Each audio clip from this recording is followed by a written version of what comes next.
पूरी दुनिया में पक्षियों की 10,000 से भी ज्यादा प्रजातियां पाई जाती है।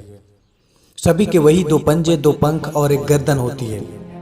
लेकिन इन्हीं में से एक ऐसा पक्षी है जिसकी एक अलग ही पहचान है, जो आसमान का सीना चीर के हजारों मीटर ऊपर 120 किलोमीटर प्रति घंटे की रफ्तार से उड़ता है, जो खुद से कई गुना अधिक वजन के शिकार को भी अपने पंजों में दबोच कर उड़ जाता है। और इसीलिए उसे पक्षियों का राजा कहा जाता है, जिसे हम बाज के नाम से जानते हैं।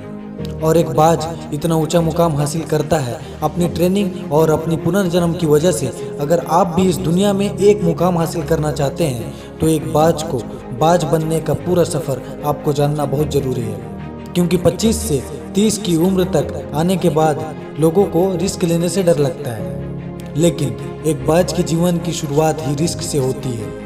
जिस उम्र में बाकी पक्षियों के बच्चे सिर्फ चींची करना सीखते हैं, उसी समय एक मादा बाज अपने बच्चों को पंजों में दबोच कर हजारों मीटर आसमान की ऊंचाइयों में उड़ जाती है, उसे ये बताने के लिए कि तेरा जन्म आसमान का सीना चीर के सबसे ऊपर उड़ने के लिए हुआ है। तेरा जन्म पक्षियों का बादशाह बनने के लिए हुआ है। जमीन से हजारों मीटर ऊपर ले जाकर मादा बाज अपने पंजों से उसे छोड़ देती है, और यहीं से शुरू होता है उसका हाई रिस्क ट्रेनिंग।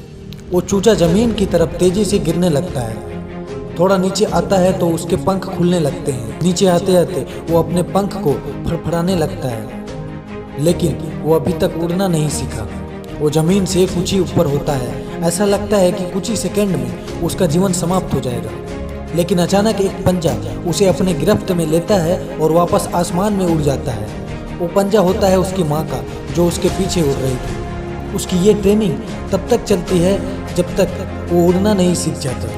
इतनी हाई रिस्क ट्रेनिंग होने के बाद इस दुनिया को एक बाज मिलता है। बारिश के वक्त जब सारे पक्षी घर की तलाश करते हैं, तब यही बाज उसी बारिश में आसमान को चीरते हुए ऊपर निकल जाता है और बादल से कहता है कि तू बरस ले जितना बरसना है। फिर नीचे आकर चैलेंज करता है। एक बाज की उम्र लगभग 70 साल होती है। जब वो 40 साल का होता है, तब एक परेशानी उसकी ज़िंदगी में मौत बनकर आती है, जो आपकी परेशानियों की तुलना में बहुत बड़ी होती है, क्योंकि 40 की उम्र में बाज की चोंच इतनी मुड़ जाती है कि वो उसे शिकार निगलने में बहुत परेशानी होती है। उसके पंख भारी हो जाते हैं, छाती से चिपकने लगते हैं, जिससे उड़ना बहुत मुश्किल हो जाता है। उसके पंजे लंबे और लचीले हो जाते हैं, जिससे वो शिकार को सही नहीं पकड़ पाता।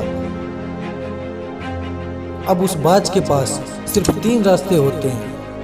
पहला, वो अपने शरीर त्याग सकता है। दूसरा, गिद्ध की तरह छोड़े हुए भोजन पर निर्भर हो जाना। और तीसरा ऑप्शन है सबसे कठिन और पीड़ादायक रास्ता, अपने आप को पुनः स्थापित कर फिर से आसमान का सीना चीर कर उड़ने का।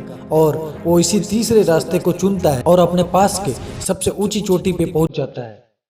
वहां पर अपना घोंसला बनाता है और फिर शुरू हो जाता है परेशानियों को जड़ से उखाड़कर आसमान में उड़ने का। वो अपनी चोंच को एक चट्टान में मार मार कर तोड़ देता है, लहूलुहान हो जाता है और इंतजार करता है नई चोंच को आने का। उसके बाद अपनी नई चोंच से अपने पंजों को काट देता है और फिर इंतजार करता है नए पंजों का उग जाने का। उसके बाद वो अपने एक एक पंख को अपने शरीर से अलग करता है और फिर इंतजार करता है नए पंख उग आने का। और इसी प्रक्रिया में उसे समय लगता है पूरे 5 महीने का। इन 5 महीने का कड़ी तपस्या से एक बाज का पुनः जन्म होता है। वो फिर से तैयार हो जाता है आसमान का सीना चीर के उड़ने के लिए। जो 3 रास्ते बाज के पास थे, वही 3 रास्ते आपके पास होते हैं, लेकिन कुछ लोग पहले रास्ते को चुन लेते हैं और परेशानियों को तले दबकर सुसाइड कर लेते हैं। ज्यादातर लोग दूसरे रास्ते को चुनते हैं। वो परेशानियों का बोझ पड़ते ही अपने लक्ष्य को छोड़कर एक नॉर्मल लाइफ जीने लगते हैं। और कुछ वो लोग भी होते हैं जो इस परेशानियों को लात मारकर अपनी मेहनत के दम पर बाज की तरह आसमान की बुलंदियों को छूते हैं। दोस्तों, बाज की ये ट्रेनिंग हमें बहुत बड़ी सीख देती है कि अगर रिस्क लेना पड़े तो लो। अपने फील्ड में अपने आप को इतना ट्रेंड कर लो कि उस फील्ड में आपसे ऊपर उड़ने के बारे में सोचकर लोगों के पसीने छूट जाए। तभी आप अपने फील्ड के बादशाह कहलाओगे।